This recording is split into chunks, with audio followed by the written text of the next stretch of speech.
Hello again, College Place Public Schools families. Amber O'Brien, Assistant Principal at College Place High School again, here to show you today how to turn your notifications on in Skyward. I start out by going to our district office website, cpps.org. Once I'm here, I'm going to click on this big, beautiful Skyward button that takes me to the login page. I will then log in to my Family and Student Access. Once here, I'm taken straight to the wall.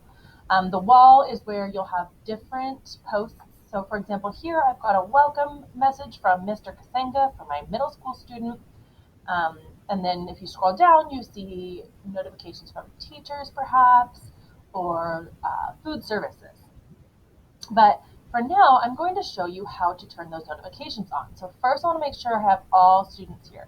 I am the mother of 2 College Place Public School students, and I want to make sure I get the information for all of them.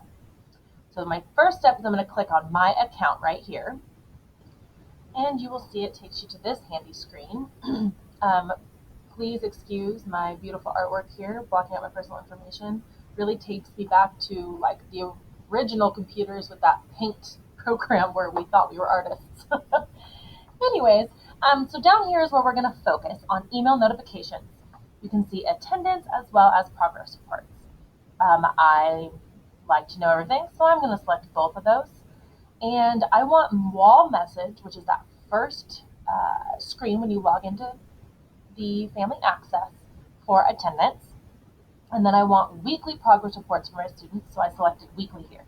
But notice you have options for daily progress reports, monthly progress reports, as well as email options for attendance.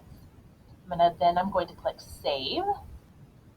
And then once you hit save, then you can go back to your home page and you are good to go. As always, if you have any questions, please contact your building administration. We're here and happy to help. Take care. Have a good one.